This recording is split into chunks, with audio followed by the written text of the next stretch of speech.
শোক দিবস সে বিষয়ে রাজনৈতিক দলগুলোর মতামত নেওয়া হয়েছে। যেহেতু একটি গণ অভ্যুত্থান হয়েছে এবং গণ অভ্যুত্থান মানে নতুন বাংলাদেশ, এই বাংলাদেশ কিভাবে চলবে তার জন্য দরকার নতুন সংবিধান। সেই আলোকে আমরা আমাদের মতামতগুলো উল্লেখ করেছি এবং আপনারা জানেন যে ইতিমধ্যে এই স্বৈরাচার শেখ হাসিনা সরকার পালিয়ে গেছে। আমরা জানিয়েছি যে শেখ হাসিনাকে অবশ্যই বাংলাদেশে ফিরিয়ে আনতে হবে এবং আমরা আমাদের দলের পক্ষ থেকে 15টি দাবি করেছি। সেই দাবিগুলো আমরা লিখিত আকারে মাননীয় প্রধান উপদেষ্টা বরাবর আমরা দিয়েছি। আমরা যেটি বলতে চাই, দেখেন আজকে যেভাবে প্রায় 1000 ছাত্র জনতাকে নির্মমভাবে গুলি করে হত্যা করেছে, এই হত্যার পরে কোনোভাবেই একটি রাজনৈতিক দল বাংলাদেশের সাংগঠনিক কাঠামো তাদের রাখতে পারে না। সুতরাং আমরা দাবি করেছি যে আওয়ামী লীগ সহ আওয়ামী লীগের যে সকল দোসর রয়েছে তাদেরকে অনতিবিলম্বে তাদের রাজনীতি নিষিদ্ধ করতে হবে, এই দাবিটি আমরা উত্থাপন করেছি। এবং একই সাথে যে সকল ছাত্র এবং যে সকল জনতাকে নির্মমভাবে গুলি করে হত্যা করা হয়েছে সেই সকল শহীদ পরিবারের পাশে দাঁড়াতে হবে, রাষ্ট্রীয় স্বীকৃতি দিতে হবে এবং একই সাথে প্রত্যেক শহীদ পরিবারের পক্ষ থেকে একজন করে চাকরির ব্যবস্থা করতে হবে। এই বিষয়গুলো সহ আমরা সর্বমোট 14টি বিষয় আমরা তুলে ধরেছি এবং একই সাথে যাদের নামে মামলা করা হয়েছে, কোটা সংস্কার আন্দোলন 2018 সালে আমাদের নামে মামলা করা হয়েছিল, যেহেতু এই আন্দোলনের বীজ আমরাই বপন করেছিলাম 2018 সালে, আমরা সেই বিষয়টি উল্লেখ করেছি। আমরা এই সরকারকে বলেছি যে আমরা গণ অধিকার পরিষদের পক্ষ থেকে আমরা আপনাদের সাথে রয়েছি, যে কোনো সহযোগিতায় রাষ্ট্র পরিচালনা করার জন্য যে কোনো সহযোগিতা আমরা তাদের পাশে থাকব। এবং একই সাথে আমরা শুনতে পাচ্ছি আওয়ামী লীগ একটি কূপ ঘটানোর চক্রান্ত করছে। আমরা সেক্ষেত্রে বলেছি জনতার মঞ্চ গঠন করার মাধ্যমে আমরা এই সরকার যাতে স্থিতিশীল থাকে, রাষ্ট্র পরিচালনা করতে পারে, সেজন্য আমরা এই সরকারের পাশে যেভাবে রাজপথে ছিলাম সেভাবে আমরা রাজপথে থাকবো। আমাদের সাথে আমাদের গণ অধিকার পরিষদের সভাপতি নুরুল হক নূর ছিলেন, আমাদের সিনিয়র যুগ্ম সাধারণ সম্পাদক হাসান মামুন ছিলেন, এ পর্যায়ে গণ অধিকার পরিষদের সংগ্রামী সভাপতি নুরুল হক নূর, যাকে নির্মমভাবে এই কোটা সংস্কার আন্দোলনকে কেন্দ্র করে তাকে তুলে নিয়ে গিয়েছিল, গুম করে রেখেছিল এবং তিনি বলেছিলেন যে 90% সরকারের পতন হয়ে গেছে, তোমরা 10% ধাক্কা দাও।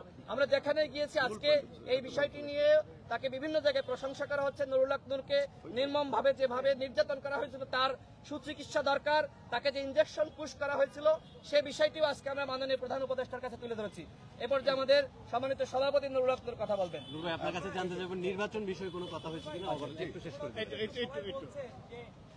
শোক দিবস নিয়ে আলোচনা হয়েছে, থাকবে না, কংক্রিট সিদ্ধান্ত আসলে কি হয়েছে বা কি বলেছিলাম এখানে যেহেতু এই গত যে ছাত্র জনতার অভ্যুত্থানের মাধ্যমে পরাজিত সরকার যেহেতু ম্যান্ডেটবিহীন সরকার ছিল, কাজেই সেই সরকারের নেওয়া সিদ্ধান্তগুলো স্বাভাবিকভাবেই গণবিরোধী।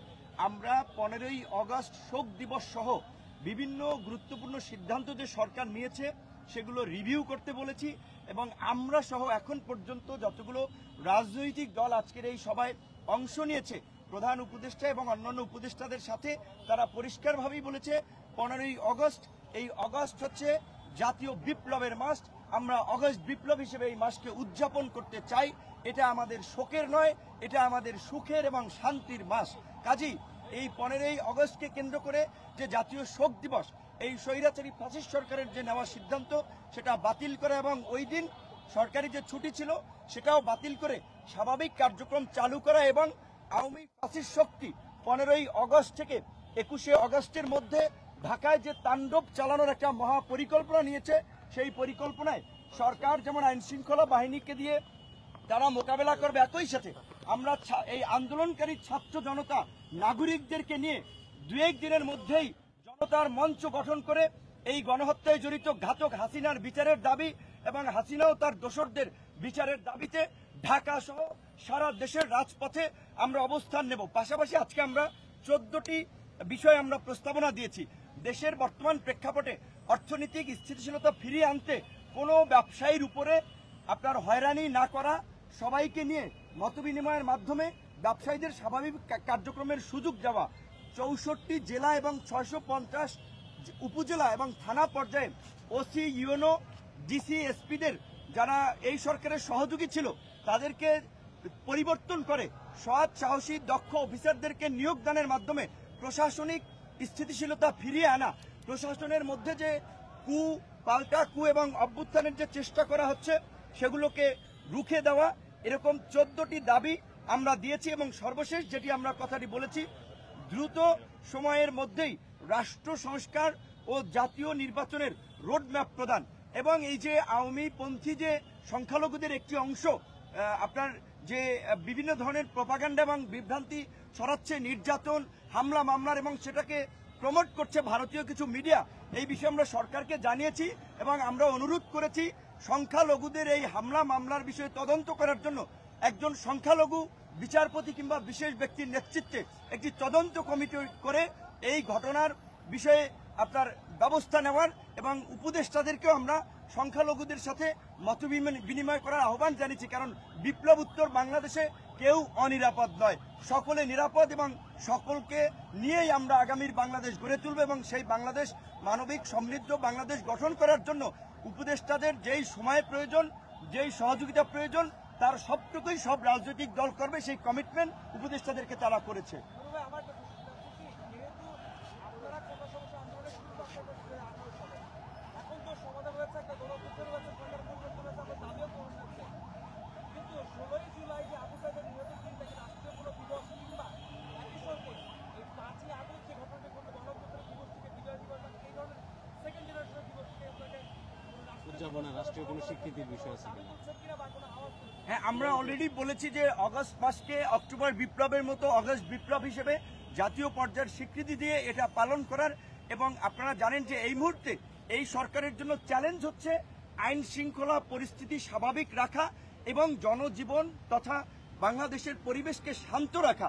যেহেতু এই যে পরাজিত ফ্যাসিস্ট শক্তি, দানবীয় শক্তি নানানভাবে দেশকে অস্থিতিশীল করার পায়তারা করছে, মরণ কামড় দেওয়ার চেষ্টা করছে, সেই সরকার এবং এই অভ্যুত্থানকারী ছাত্র জনতাকে সেটা রুখে দেওয়ার মধ্য দিয়ে স্থিতিশীল অবস্থা বজায় রাখাই এই মুহূর্তে চ্যালেঞ্জ। কাজেই আমাদের অনেক ডিমান্ড আছে, অনেক কিছু বলার আছে। আজকে আমরা অত বিস্তারিত আলাপে যাই নাই, 14 দফা দিয়েছি এই পরিস্থিতি নিয়ন্ত্রণ করার জন্য।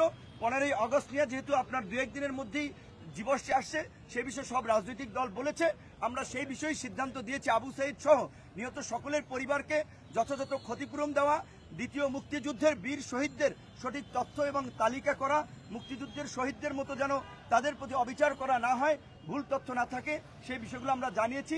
উপদেষ্টারা কাজ করবে। এখন স্থিতিশীলতা, শান্তি ও স্থিতিশীলতা ফিরিয়ে আনা এবং ফ্যাসিস্ট আওয়ামী শক্তি যেন মাথা চাড়া দিয়ে উঠতে না পারে পাড়া মহল্লায়, জেলা উপজেলায়, সেই কাজটি করাই এখন ছাত্র জনতা নাগরিক সবার দায়িত্ব।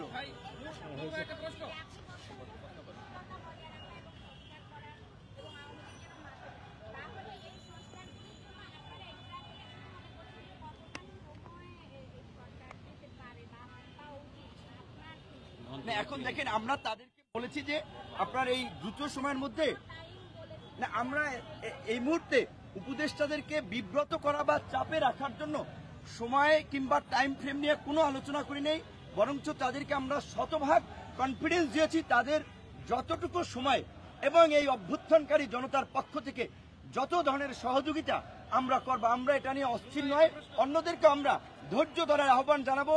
ডক্টর মোহাম্মদ ইউনূস ক্ষমতা লোভী না, তিনি ক্ষমতায় থাকবেন না। আপনার 111ও তাকে দায়িত্ব নেওয়ার জন্য বলা হয়েছিল, তিনি নেন নাই। আজকে আমাদের অনুরোধে নিয়েছে, যেটা তিনি বলেছেন যে তোমাদের অনুরোধে, তোমাদের কারণেই আমি দায়িত্ব এসেছি। কাজে আমাদের তার প্রতি পূর্ণ আস্থা এবং বিশ্বাস আছে। নতুন যে বাংলাদেশ, সেটা গণতান্ত্রিক বাংলাদেশ হবে, গণতান্ত্রিক ব্যবস্থায় কোনো রাজনৈতিক দলকে বা কোনো মতামতকে নিষিদ্ধ করা যায় না। আমার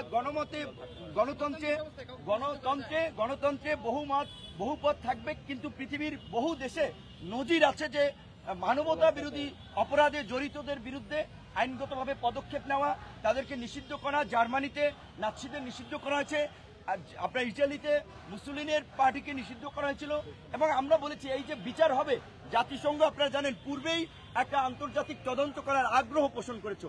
এই মানবতা বিরোধী অপরাধেও আমরা আন্তর্জাতিক সংস্থাকে যুক্ত করেই তদন্তের একটা নিরপেক্ষ তদন্ত এবং দায়ীদের বিরুদ্ধে সেটা প্রশাসন এবং রাজনৈতিক দল সকলকে যুক্ত করে বিচারের মুখোমুখি করার আহ্বান জানিয়েছে। এই যে ট্রাইব্যুনাল আছে মানবতা বিরোধী অপরাধের, সেই ট্রাইব্যুনালে কি আওয়ামী লীগ নেতাদের বিচার চায়? না, এইটা তো আপনার শেখ হাসিনার গঠন করা একটা পাপেট বিচার ব্যবস্থা, পাপেট প্রশাসন। এই প্রশাসনকে ঢেলে সাজানোর জন্যই কিন্তু আমরা বলেছি বিচার বিভাগ সহ প্রশাসনের সর্বস্তরে এই ফ্যাসিস্টের সহযোগীদের চিহ্নিত করে দ্রুত চাকরিচ্যুত করা, তাদের বিরুদ্ধে পদক্ষেপ নেওয়া এবং সৎ দক্ষ পেশাদার অফিসারদেরকে দায়িত্ব দিয়ে আইন শৃঙ্খলা পরিস্থিতি স্বাভাবিক আনা, এই দায়িত্ব আমরা সুস্পষ্টভাবে আমাদের 14 দফার মধ্যে জানিয়েছি। আপনাদেরকে আমরা একটা কপি দিয়ে দিচ্ছি। Thank you so much, thank you Noor ভাই। একটু সবাই ছবি তুলে নেন, বেশি কপি নাই আমাকে একটা কপি দেন ভাই, প্লিজ। Okay thank you. আর না, আমি সব কপিটা আমার পেজে পোস্ট দিয়ে দিচ্ছি, সব কপিটা আমার ফেসবুক পেজে পোস্ট দিয়ে দিচ্ছি, আপনারা লিখতেও পারবেন সেখান থেকে। ভাই মাছরাঙ্গা